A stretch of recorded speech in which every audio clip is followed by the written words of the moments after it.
Ok, bonjour. Pour mes élèves qui sont dans la première section, vous êtes presque arrivés à la fin de la première section. Donc, je vous montre le mouvement suivant.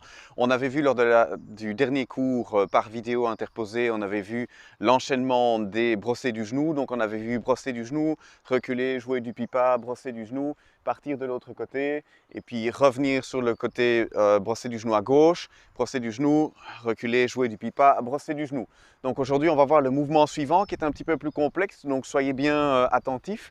Donc on est arrivé après les enchaînements de brosser du genou et de jouer du pipa, on est arrivé sur un brosser du genou à gauche ici.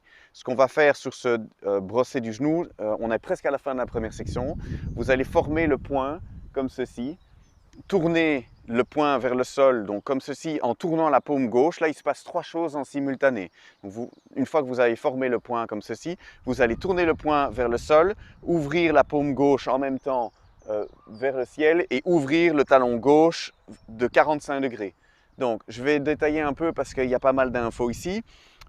Vous formez le poing, je vais vous montrer dans un instant comment former le poing correctement. Vous tournez le poing ici vers le sol, ouvrir la paume gauche vers le ciel et ouvrir le pied gauche 45 degrés. Le poids reste sur la jambe gauche. Donc pour le moment, on a le poids ici sur la jambe gauche puisqu'on terminait ici le brosser du genou à gauche. Donc le poids reste ici, on forme le poing, on tourne le poing, on ouvre le pied et on tourne la paume gauche en même temps.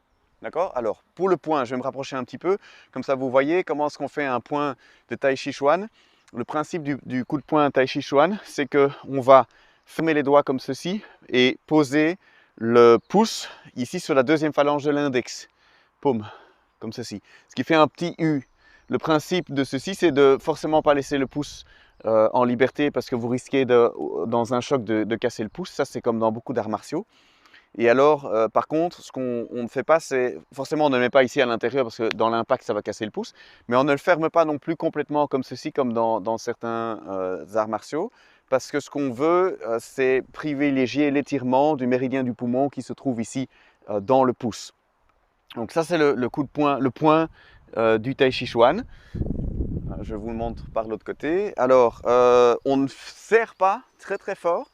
Le principe, et on l'entend régulièrement, c'est d'avoir un petit œuf de caille dans le poing. Et donc, ce que vous voulez comprendre par cette métaphore, c'est que vous allez serrer le poing, mais pas trop fort non plus, parce que vous ne voulez pas créer de la contraction. Donc, vous avez un poing qui est formé, mais vous n'avez pas une contraction trop forte, parce que sinon, forcément, c'est contre-productif par rapport au Tai Chi Chuan qui demande d'avoir une certaine détente. Donc, une fois que maintenant que vous avez compris, vous voyez comment former le point de Tai Chi Chuan, je retourne et je remontre le mouvement. Donc, on a fini ici le brosser du genou. On forme le point comme ceci. On tourne le poing vers le sol en même temps qu'on tourne la paume gauche vers le ciel et qu'on ouvre le pied gauche 45 degrés. On va descendre le poing ici en face de la gueule du tigre. La gueule du tigre, c'est l'espace qui est formé entre le pouce et l'index. Donc, on tourne le poing et on vient placer le poing, ceci en face de la gueule du tigre. Vous essayez tant que vous pouvez de garder le pouce vers le sol. Ça va faire, je vais me mettre en face, ça va vous donner un espace rond entre les mains, entre les bras. Donc, comme souvent dans le Tai Chi Chuan, on va essayer d'étirer un maximum la musculature sur le haut du corps en formant beaucoup de cercles. Et donc ici, on a de nouveau un cercle entre main gauche et main droite. Donc, brosser du genou, former le poing, tourner la paume, ouvrir le pied gauche 45 degrés, descendre le poing ici en face de la gueule du tigre. Et c'est seulement quand on va remonter les mains, comme ceci à l'horizontale, qu'on va descendre le pied gauche au sol entièrement. Donc je n'ai le pied gauche entièrement au sol que quand mes mains sont remontées ici à l'horizontale. Vous avez le coude au niveau de l'épaule et le poing qui est toujours formé ici maintenant à l'horizontale. Ça va? Donc je reprends ici depuis le début du mouvement. Donc on forme le poing, on tourne le poing vers le sol, on tourne la paume vers le ciel, on ouvre le pied gauche 45 degrés, on descend le poing en face de la gueule du tigre, on remonte les mains, en même temps on dépose le poids au sol. Ensuite on va poser le talon à une demi-largeur d'épaule entre les deux talons, ici, et frapper du poing à l'avant. Et on s'arrête là pour aujourd'hui. Je vous montrerai la suite après, mais vous voyez c'est déjà un mouvement qui est un petit peu plus complexe. Donc, depuis le dernier brosser du genou à gauche, formez le poing, tourner le poing vers le sol, tourner la paume vers le ciel, ouvrir le pied gauche 45 degrés. On descend le poing en face de la gueule du tigre, on remonte les mains et à ce moment-là, on dépose le pied au sol, pardon.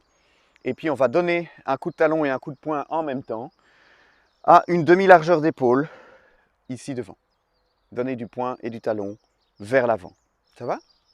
Vous avez un cercle ici, de nouveau, je vais me mettre dans l'autre sens. Vous avez de nouveau ici un cercle au niveau des mains, hein. Donc un grand cercle large, comme souvent en tai chi, comme ceci. Ce qui va provoquer de nouveau une ouverture au niveau des poumons, un étirement au niveau des épaules et qui stabilise. On stabilise et on met le corps en équilibre. Voilà, je pense que c'est tout pour ce mouvement ici, un peu plus complexe. Vous avez presque terminé, juste pour info. Regardez où vous en êtes. Ceci, il vous restera à avoir un coup de poing, montez les mains et vous aurez fini la première section. Donc vous y êtes presque, accrochez-vous. Je vous montre le mouvement suivant la semaine prochaine, pratiquez déjà celui-là.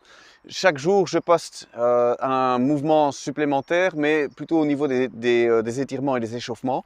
Donc je ferai encore la même chose cette semaine-ci, comme ça vous les revoyez. Je vous invite à pratiquer le plus possible à la maison, restez en bonne santé, stimulez votre système immunitaire. On se voit à distance, c'est comme ça pendant la période de confinement. Likez.